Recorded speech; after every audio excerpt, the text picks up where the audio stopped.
नमस्कार दोस्तों, welcome to teachers exam study. बाल विकास शिक्षा शास्त्र के अंतर्गत 1500 प्रश्न हैं जो कि प्रीवियस ईयर पर आधारित हैं और पूरी व्याख्या के साथ इन प्रश्न पत्रों को इस पीडीएफ में समाहित किया गया है।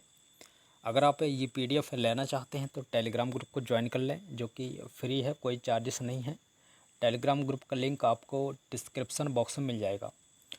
और मित्रों, इसके साथ साथ हमारे यूट्यूब चैनल को भी ज्वाइन कर लें।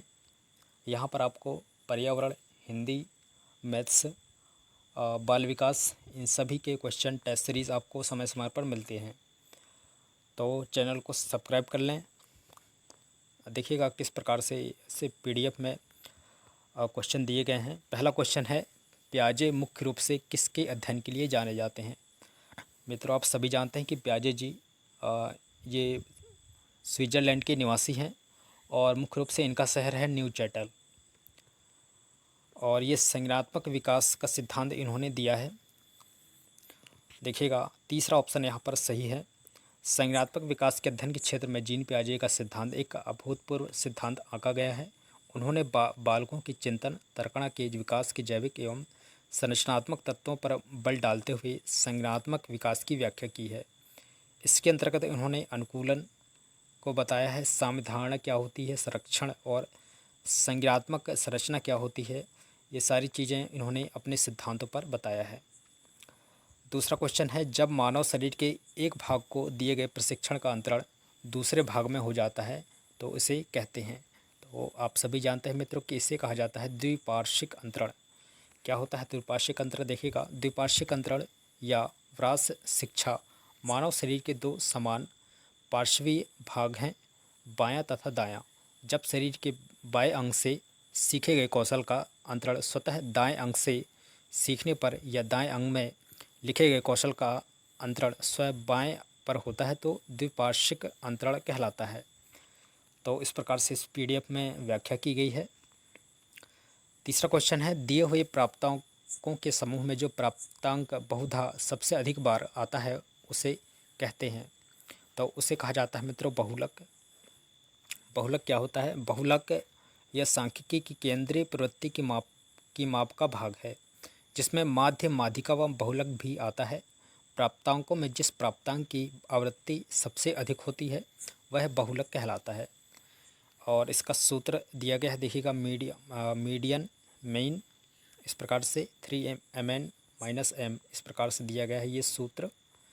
चौथा क्वेश्चन है, क्रिया प्रसूत अनुकूलन सिद्धांत का प्रतिपादन किसने किया है। और देखिएगा, क्रिया प्रसूत अनुकूलन सिद्धांत का प्रतिपादन करने वाले थे स्किनर जी, और ये भी अमेरिका के निवासी हैं। इन्होंने चूहे पर प्रयोग किया है। इसी प्रकार यहाँ पर देखिएगा थॉर्नडाइक जी के बारे में भी डिटेल्स दिया गया है कि थॉर्नडाइक जी ने प्रयास एवं त्रुटि का सिद्धांत दिया था, जो कि इन्होंने बिल्ली पर प्रयोग किया है। कोहलर जी के बारे में दिया गया है, इन्होंने सूझ का सिद्धांत दिया है और इन्होंने बंदर पर प्रयोग किया था जिसका नाम था सुल्तान। अगला क्वेश्चन, अल्बर्ट बंडूरा निम्न में से किस सिद्धांत से संबंधित हैं। देखिएगा, अल्बर्ट बंडूरा जी जो कि सामाजिक अधिगम का सिद्धांत इन्होंने दिया था, और कब दिया था? 1969 से 71 के बीच में दिया है, और जिसे प्रेक्षणात्मक अधिगम का सिद्धांत भी कहा जाता है। और इन्होंने प्रयोग किस पर किया है मित्रों? कमेंट बॉक्स में ज़रूर बताइए। इन्होंने प्रयोग किया है बोडो नामक गुड़िया पर। याद रखिएगा, बोडो नामक गुड़िया पर इन्होंने प्रयोग किया है। अगला है, मानसिक आयु का प्रत्यय दिया था। मानसिक आयु का प्रत्यय देने वाले थे बिने एवं साइमन जी ने। मानसिक आयु एक दूसरे की तरह ही आयु है जिसका प्रयोग बुद्धि मापने में मनोवैज्ञानिकों ने अधिक किया है। इस संप्रत्यय का प्रतिपादन बिने तथा साइमन ने किया था। तैथिक आयु से तात्पर्य व्यक्ति के जन्म से लेकर आज तक की आयु से होता है, जबकि मानसिक आयु उनकी बुद्धि लब्धि होती है। बुद्धि लब्धि मानसिक आयु जो कि 100 तैथिक आयु होती है। तो अगला क्वेश्चन है, निम्नलिखित में से कौन सा सीखने का नियम नहीं है। और थॉर्नडाइक जी ने 3 मुख्य नियम बताए हैं और 6 गौण नियम हैं। तो यहाँ पर कौन सा सीखने का नियम नहीं है? देखिएगा, तनाव का जो नियम है ये सीखने का नियम नहीं है। तो यहाँ पर 3 प्रमुख नियम है, तत्परता का, प्रभाव का और अभ्यास का। तो पहला ऑप्शन यहाँ पर सही है। अगला क्वेश्चन है, संबंध प्रतिक्रिया सिद्धांत में पावलोव ने प्रयोग किया है।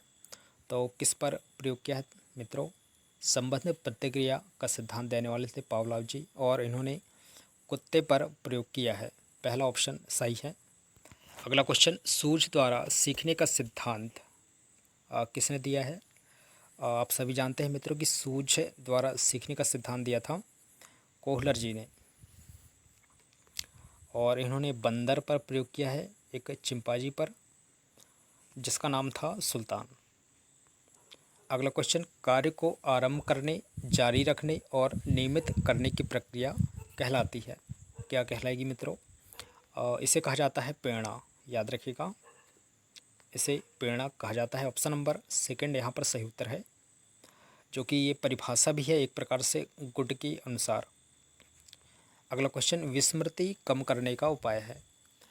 तो देखिएगा, विस्मृति कम करने का उपाय क्या है कि पाठ की पुनरावृत्ति की जाए, तो इसे विस्मृति को कम किया जा सकता है। ऑप्शन नंबर तीसरा यहाँ पर सही है। पाठ की पुनरावृत्ति विस्मरण स्मृति का एक नकारात्मक या ऋणात्मक पक्ष है।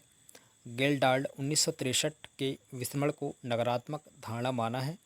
इस प्रकार की पुनरावृत्ति द्वारा ही धारण को रिटेंशन को बढ़ाया जा सकता है और विस्मृति को कम किया जा सकता है। अगला क्वेश्चन, क्रोध व भय प्रकार हैं। तो क्रोध और भय जो है एक प्रकार से संवेग हैं, और देखिएगा यहाँ पर डिटेल्स में दिया गया है। मैकडूगल द्वारा इस प्रकार 14 संवेगों की व्याख्या की गई है, और इन्होंने मैकडूगल जी ने अभिवृत्ति का सिद्धांत दिया है। संवेग एक जटिल अवस्था होती है जिसमें कुछ आंगिक प्रतिक्रियाएं जैसे हृदय की गति में परिवर्तन, रक्तचाप में परिवर्तन, सांस की गति में परिवर्तन, इसके अलावा बाहरी अंगों में परिवर्तन होता है। तो 14 संवेग मैकडूगल ने बताया, जो कि बहुत ही महत्वपूर्ण है, कई बार एग्जाम में पूछा जाता है। अगला क्वेश्चन, दूसरे व्यक्ति के बाह्य व्यवहार की नकल है। जब दूसरे व्यक्ति के बाह्य व्यवहार की नकल किया जाता है उसे कहा जाता है अनुकरण। अनुकरण या नकल, दूसरे व्यक्ति के व्यवहारों को नकल करना ही अनुकरण। समान प्रदर्शन किया जाता है तो अनुकरण की श्रेणी में आता है। अगला क्वेश्चन है, यदि पूर्व ज्ञान व अनुभव के नए प्रकार के सीखने में सहायता करते हैं तो उसे कहते हैं, उसे क्या कहा जाएगा मित्रों? इसे सकारात्मक प्रशिक्षण अंतरण कहा जाएगा। सकारात्मक प्रशिक्षण स्थानांतरण, पहला ऑप्शन सही है।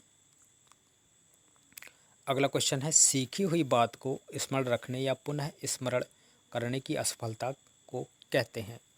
तो क्या कहा जाएगा मित्रों? इसे कहा जाएगा विस्मृति। विस्मरण जो कि भूलने से संबंधित है। टर्मन के अनुसार 90 से 100 बुद्धि लब्धि का बालक माना जाता है, और देखिएगा यहाँ पर 90 से 100 जिसकी बुद्धि लब्धि होती है वो सामान्य बुद्धि के अंतर्गत आता है। तो यहाँ पर पहला ऑप्शन सही है। अगला क्वेश्चन, हाल का सिद्धांत निम्न में से किसकी व्याख्या करता है? देखिएगा, हाल जी ने कौन सा सिद्धांत दिया है? स्टैनली हॉल इनका पूरा नाम है, जो कि इन्होंने किशोर मनोविज्ञान का सिद्धांत दिया था। स्टैनली हॉल जी ने, इन्होंने किशोर जो होते हैं, युवक होते हैं, या उनके बारे में ज़्यादा खोज किया है। अगला क्वेश्चन है, देखिएगा यहाँ डिटेल्स पढ़िएगा। किशोरों का मनोविज्ञान हाल ऐसे मनोवैज्ञानिक थे जिन्होंने पहले अमेरिका में किशोर अवस्था का वैज्ञानिक अध्ययन किया। हाल के अनुसार किशोर अवस्था एक आंधी तूफान की अवस्था होती है, और यहाँ से एक परिभाषा बनती है कि आंधी तूफान की अवस्था किस अवस्था को कहा गया है और किसने कहा है। तो स्टैनली हॉल जी ने ये कहा है, और यह एक तनाव व तूफान की अवस्था होती है। तो स्टैनली हॉल जी का ये कथन है।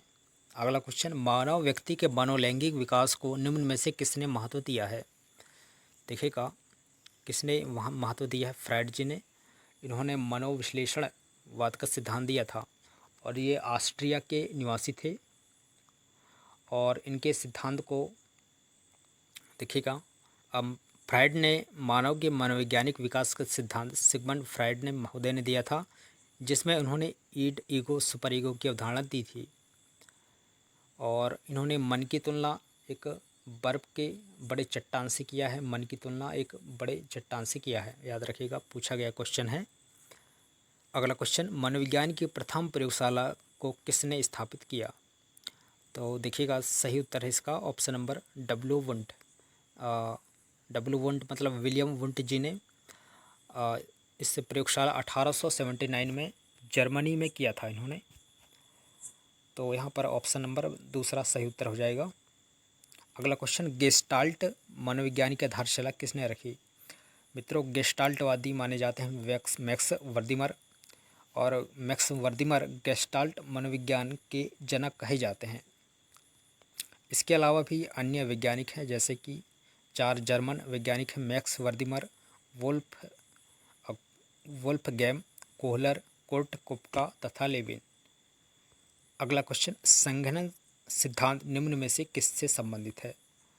देखिएगा यहाँ पर संघनन का जो सिद्धांत है स्मृति से संबंधित है। तो ऑप्शन नंबर यहाँ पर तीसरा सही हो जाएगा। अगला क्वेश्चन, क्षेत्र सिद्धांत निम्न में से किस वर्ग का सिद्धांत है? क्षेत्रवाद का सिद्धांत कुर्ट लेविन जी ने दिया था, और ये जो है गेस्टाल्ट वादियों का ये क्षेत्र है। अगला क्वेश्चन है, बैटरी का प्रयोग निम्न में से किसके मापन हेतु किया जाता है? यहाँ पर डैश डैश दिया गया है मित्रों, यहाँ पर सही उत्तर लगाना है। देखिएगा सही उत्तर है बुद्धि बैटरी का प्रयोग किसके लिए किया जाता है? बैटरी का प्रयोग पूछा है यहाँ। बुद्धि बैटरी का प्रयोग निम्न में से किसके मापन हेतु किया जाता है? तो बुद्धि के मापन हेतु किया जाता है। याद रखिएगा, बैटरी का प्रयोग बुद्धि मापन हेतु किया जाता है। देखिएगा, बुद्धि भाटिया बैटरी बुद्धि मापन के लिए प्रयोग किया जाता है। भाटिया द्वारा भारत में बुद्धि परीक्षण का निर्माण किया गया था। यह एक शाब्दिक बुद्धि परीक्षण है, याद रखिएगा। अगला क्वेश्चन, अभिक्रमयोजित अधिगम का प्रत्यय किसने दिया है? तो देखिएगा, अभिक्रमयोजित अधिगम का प्रत्यय देने वाले थे स्किनर जी।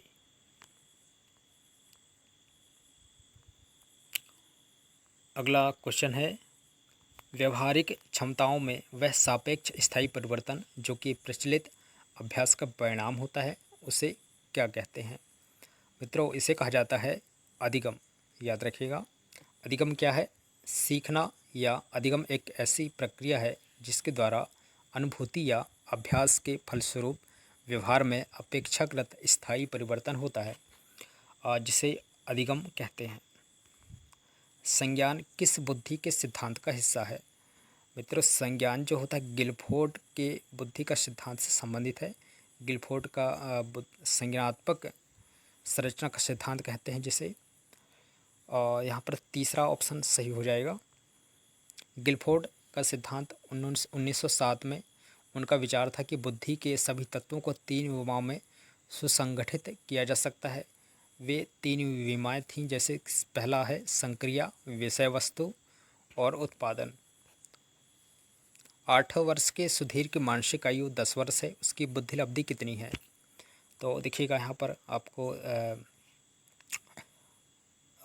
एक सूत्र है, उस सूत्र के माध्यम से आप इसे सॉल्व कर पाते हैं। यहाँ पर सही उत्तर है 125। अगला क्वेश्चन, संवेग का कौन सा सिद्धांत इस विचार को मानता है कि संवेगात्मक अनुभव संवेगात्मक व्यवहार पर आधारित है? तो ये जो सिद्धांत है मित्रों, इसे बोला जाता है जेम्स लैंग का सिद्धांत। तो यहाँ पर सही उत्तर है option number second. James Lang सिद्धांत के अनुसार पहले संवेगात्मक व्यवहार होता है और तब संवेगात्मक अनुभूति होती है। उदाहरण, यदि व्यक्ति बाघ या भालू को देखकर नहीं भागता तो उसमें डर की अनुभूति भी नहीं होती। अतः संवेगात्मक अनुभूति संवेगात्मक व्यवहार जेम्स लैंग सिद्धांत पर आधारित है। और देखिएगा 29वां क्वेश्चन, किसी इच्छा या आवश्यकता में रुकावट पड़ने पर उससे उत्पन्न होने वाला संवेगिक तनाव कहलाता है। तो किसी इच्छा या आवश्यकता में अगर रुकावट पड़ने लगती है, इसके कारण जो संवेगिक तनाव उत्पन्न होता है उसे कहा जाता है कुंठा। कुंठा जो कि एक प्रकार से संवेग है। मैकडोगल ने 14 प्रकार के संवेग बताए हैं। तो किसी इच्छा की पूर्ति न होना कुंठा संवेग की उत्पत्ति होती है। और आज का अंतिम क्वेश्चन, कोहलबर्ग का सिद्धांत निम्न में से किस विकास से संबंधित है? देखिएगा, ये ऑप्शन नंबर तीसरा सही उत्तर है। नैतिक विकास का सिद्धांत कोहलबर्ग ने दिया था। और देखिएगा डिटेल्स, नैतिक विकास कोहलबर्ग ने सामाजिक परिप्रेक्ष्य अर्थात समाज से अपने संबंधों के बारे में व्यक्तिगत दृष्टिकोण पर बल दिया है। कोहलबर्ग का तर्क है कि नैतिक विकास संज्ञानात्मक विकास के समानांतर चलता है, परंतु उसके लिए आवश्यक शर्त नहीं है। तो मित्रों, अगर आपको क्वेश्चन अच्छे लगे तो लाइक ज़रूर कर दें और कमेंट बॉक्स में अपनी फीडबैक या प्रतिक्रिया ज़रूर दें। तो वीडियो देखने के लिए धन्यवाद।